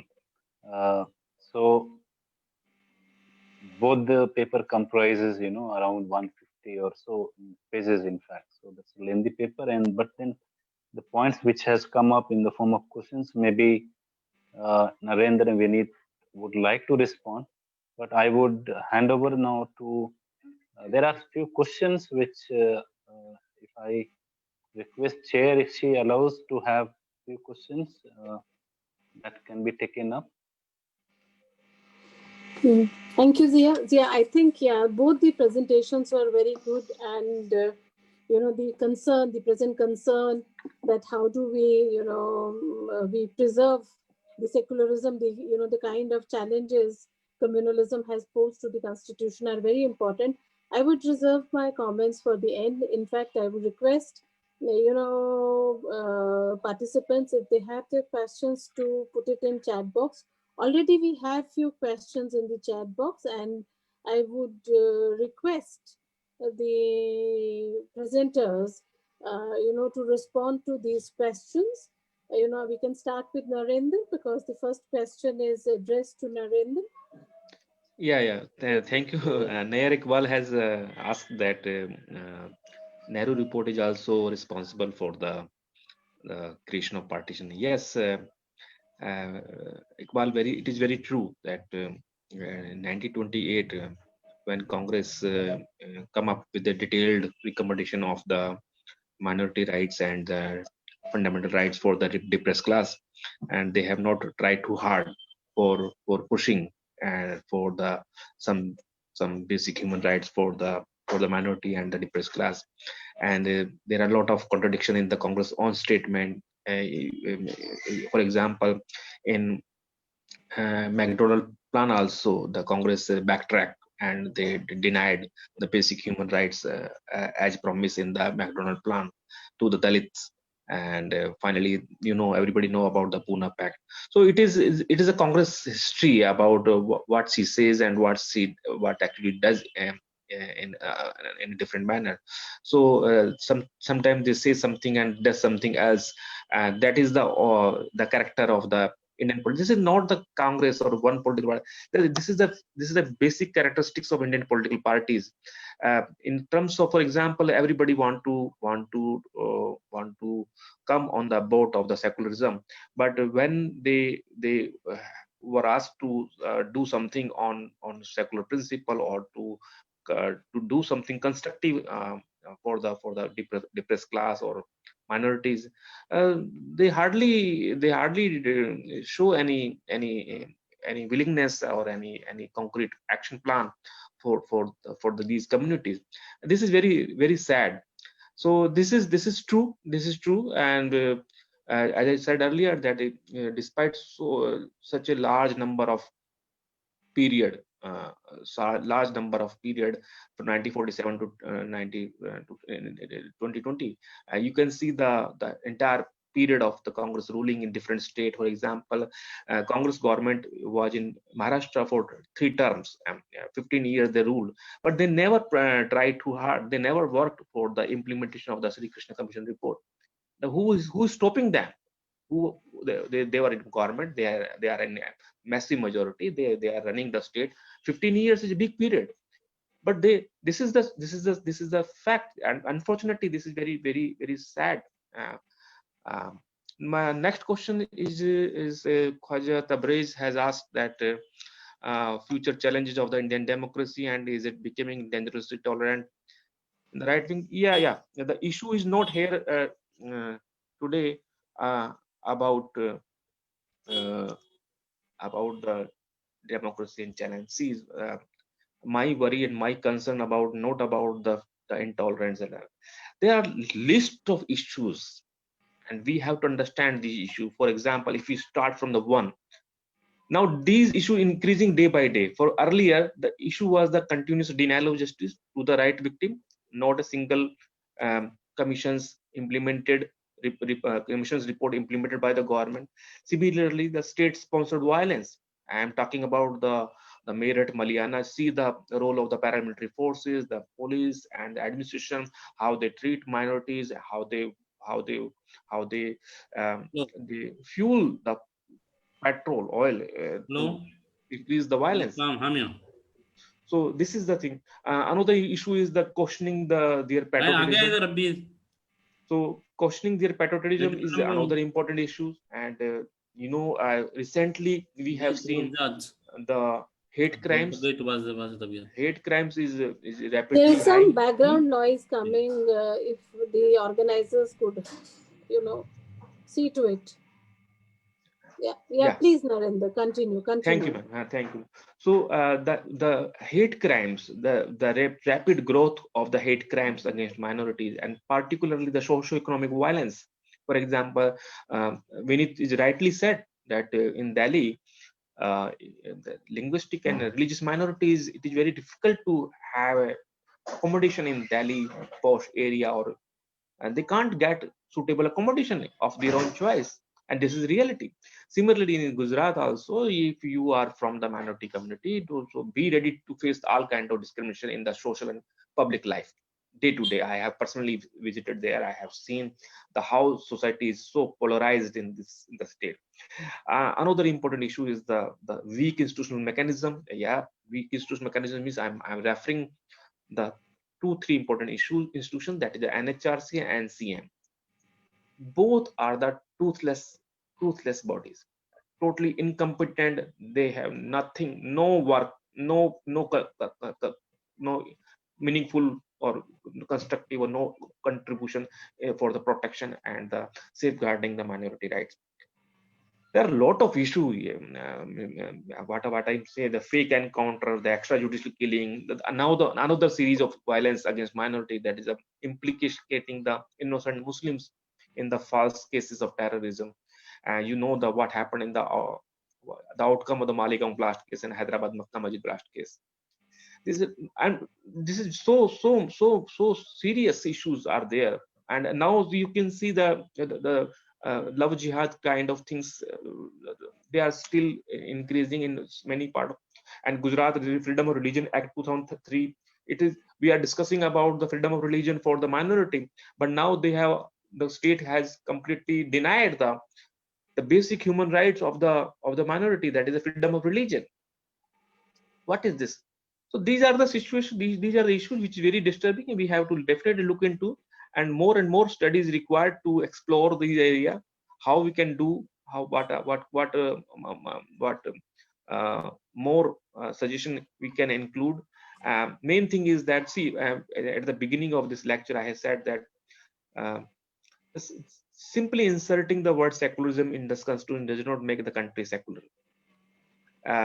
India is a secular country only simply in the constitution book, but we have to ensure that secularism has 2-3 important components. Number one, it is a duty of the majority community to ensure that our minority are safe and secure. The onus is on the majority community, and onus is on the state to ensure that minority will definitely get equal justice, fair treatment, socio-economic rights protected. This is the most important right is right to life. The most important right is right to life. Nowadays, the basic and most crucial rights and the disturbing trend in the minority community is that whether the member of the minority are having the right to live as a dignified citizen of this country or not. Means right, including right to life, including right not to be killed in the arbitrary and fake police encounter. And there is a lot of incidents, thousands of incidents. But there is no culpability, no fixation of the responsibility, no accountability, nowhere. So the issue is, where is the justice for the minorities? That's it. Any question, ma'am? No, I don't find any other question. If there is any other question, we can take. Otherwise, I think,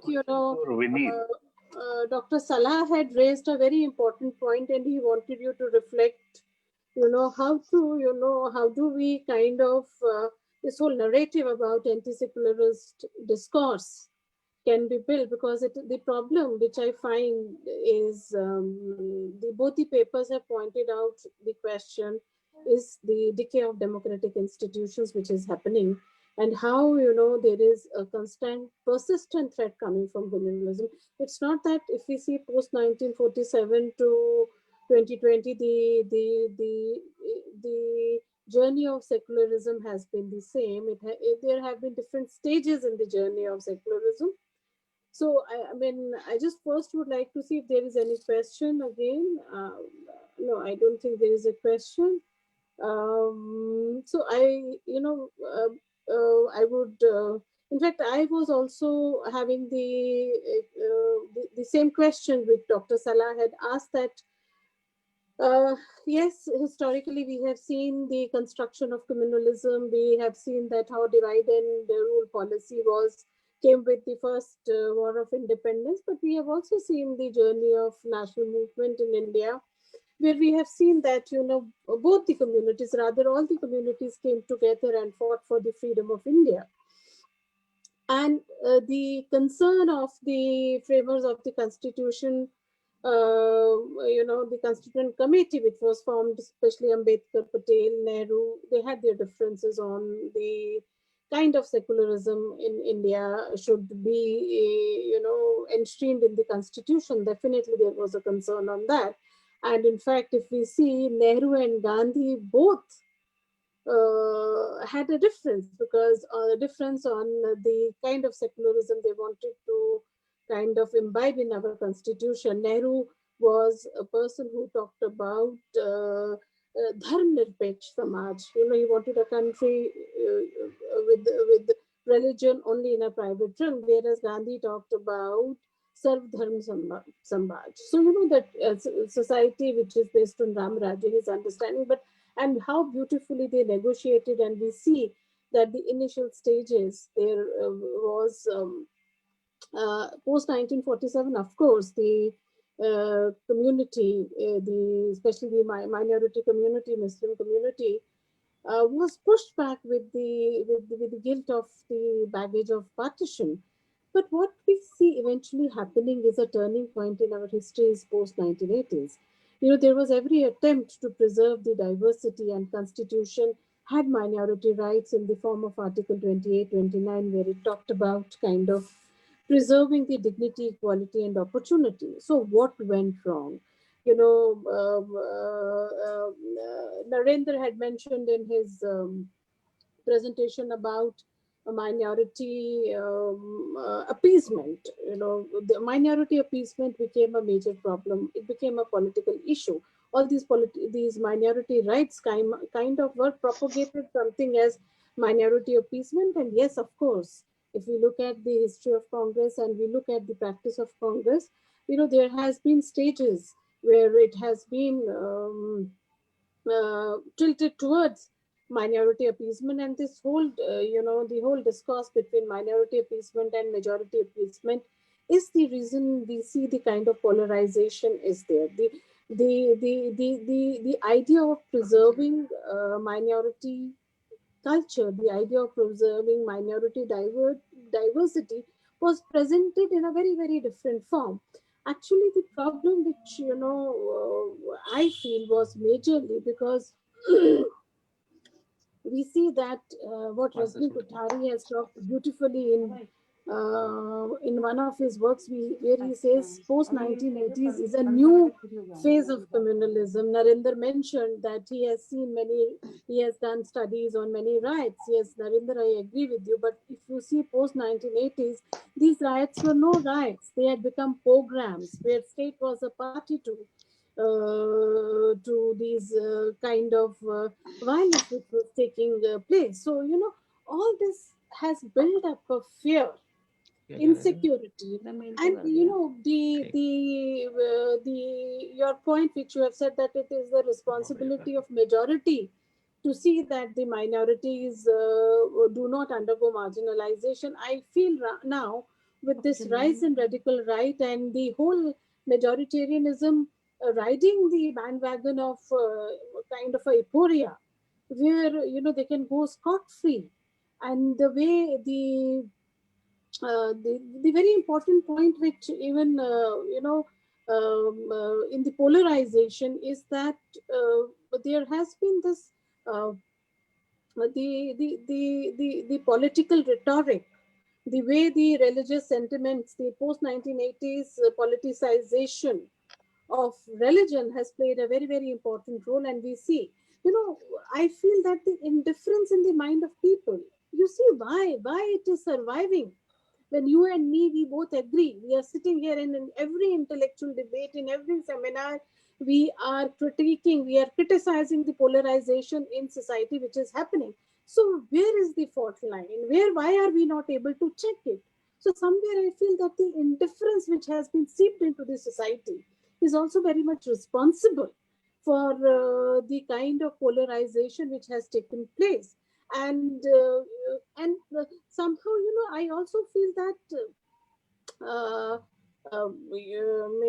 there has been a lot of silence also, lot of silence and lot of lot of indifference is there, silence is there, the kind of writings which should have come after Ashutosh Varshney's piece on post 2002, where he has talked about the intercommunity relationships. We don't find the kind of literature coming and talking about that, how we can bridge this gap. Definitely CA and RC was a fresh, it gave a fresh breeze. But then unfortunately, you see the kind of turn it took in Delhi. It again took a communal turn, and we had Northeast Delhi riots. And with the Northeast Delhi riots, again COVID, which again pointed out by Vineet in his presentation, that COVID-19 was also first time, if you would see in history, pandemic also looked from the lens of communalism or polarization is very important question. The only point is that how do we deal as a civil society? Because every time we say that politicians have to deal. So this is the question, this is the query which is there. And I float this question for discussion. Yeah, Ranu. Yeah. Thank you very much. I found the papers very interesting, but I would like, they're really interesting and full of fantastic information, which I would really like to read and keep with myself. But I would like us to think, do we have to really look at communalism and secularism in such a binary manner?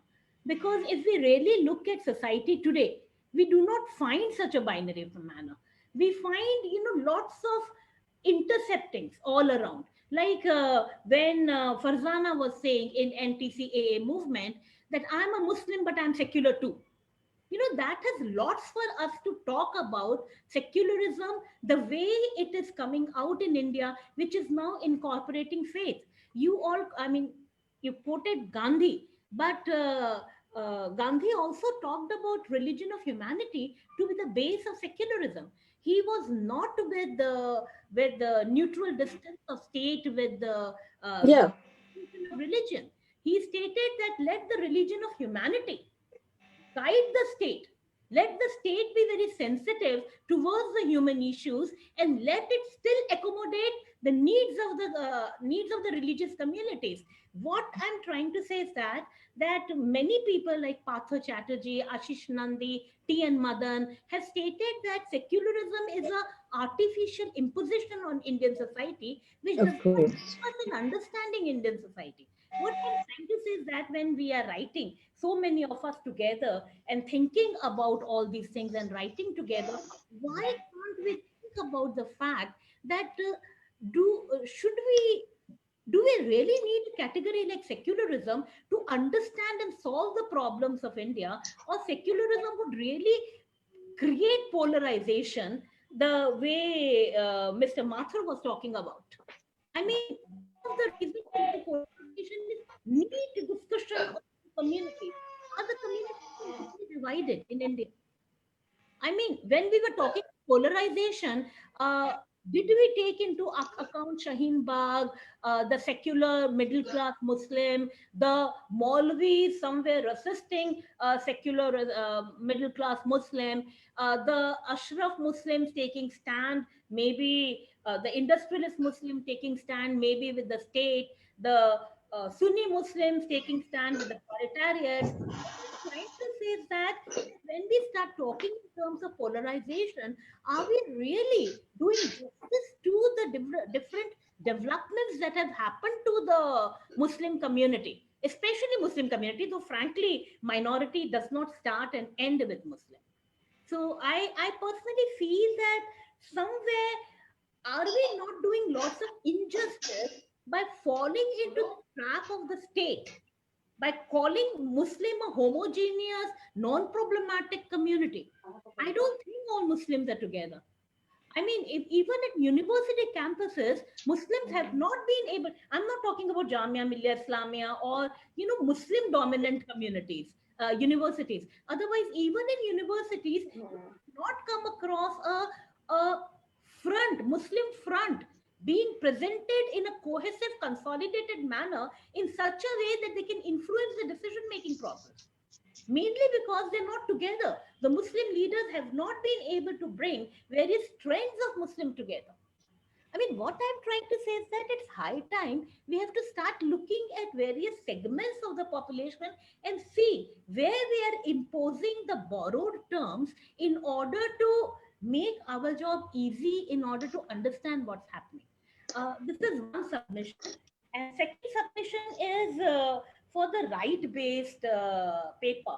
I mean, I agree. I mean, what I always wondered is why do we have a concept like minority rights? Have minority rights ever been successfully implemented in any society?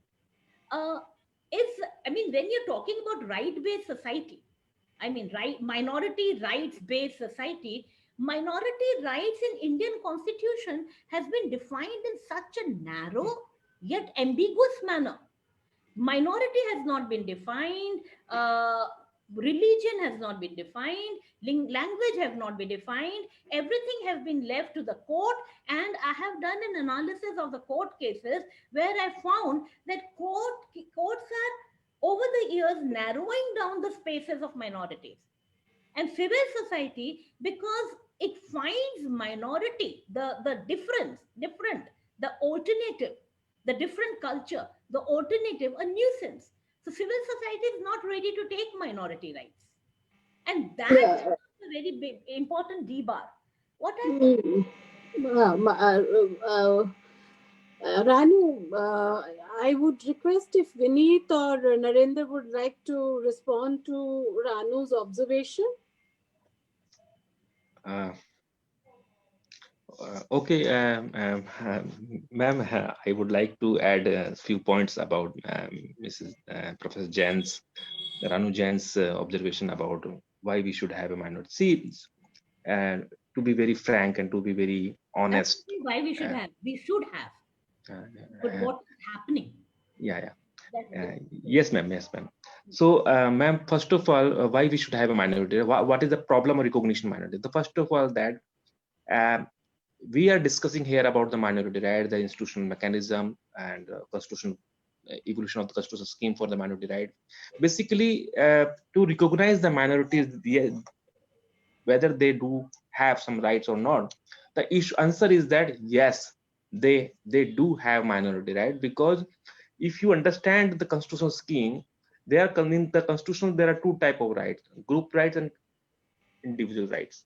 Group rights, for freedom of religion for the majority class under Article 25 is hardly significant, but the Article 25, 29 and 30 is so significant for the religious and linguistic minority, because this right, this provision, these articles give certain protection or some kind of safeguards of their socio-economic cultural life.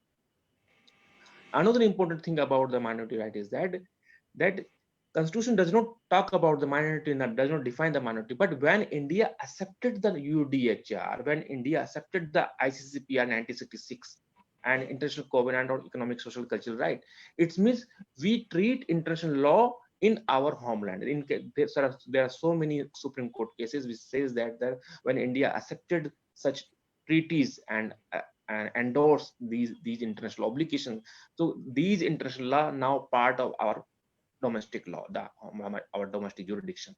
So if we suppose we endorse the 1992 UN Declaration on Minority Rights, we believe that we are committed to protect the minority right. That's why we established National Commission for Minority Rights. Yes, earlier it was the history of the National Commission for Minorities 1978 or 77, but formally when National Commission for Minority come into the existence, the commission clearly mentioned what are the minorities under section 2C, who are minorities, and as per the Constitution of India, they deserve certain protection, because protection of minority rights is not a special treatment. This is the rights given because we believe in the democracy. When the majority community enjoy all kind of freedom, cultural, linguistic rights, why not the minority? This is a simple understanding about the minority. Yeah. The thing is that a lot of narratives, malicious or vicious propaganda against minority, that they are for example, the appeasement politics,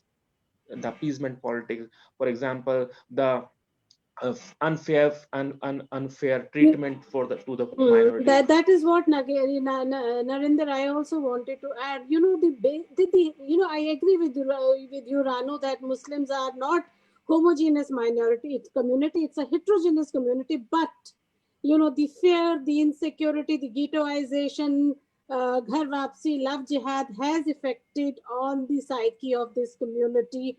Whatever class, whatever caste they belong to, this is the new reality. You know, you see the way they are being pushed is something, you know, which no other minority in India is experiencing. So, you know, my fear is this, that, you know, the kind of culture, the social culture we inherited from our parents, we are not going to give. You know, I at times tell my children that, look, I am not a conservative mom, but I am a scared mom. I do not, you know, I at times don't, I tell them that, you know, if you go to certain places, who are your friends, with whom you are moving, especially when, you know, I belong to a bicultural family where I've married to a Muslim, but now if my son is going around with a Hindu girl, I'm so scared for his life.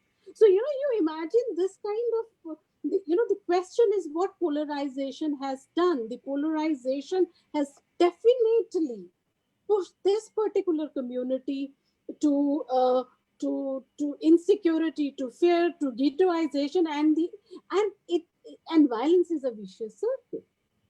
Yes, ma'am. And another important thing is that. Sorry. Dr. Narendra, I really find your paper very, very informative. I'm not denying it, and what you're saying is absolutely correct.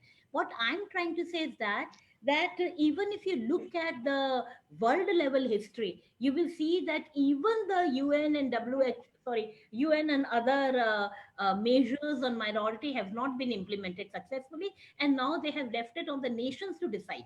What I'm trying to say is that we have to problematize the entire rights-based approach, and the fact that civil society, what Dr. Arvinder was, that civil society has to be prepared to allow these rights to be practiced. Until civil society is prepared, whatever rights you make will not be practiced. They will find problems into it. And if we can capture those incidents and work on it, I think that we will be able to somewhere throw more light on the problematics. That's only what I'm trying to say. But no, sure. You're absolutely correct. I think it's Zia. Do we have some more time? We have to Zia. Yeah. It's already we have exceeded. Do we have some more questions, or we have to wind up? I think it will be good that we wind up. Okay.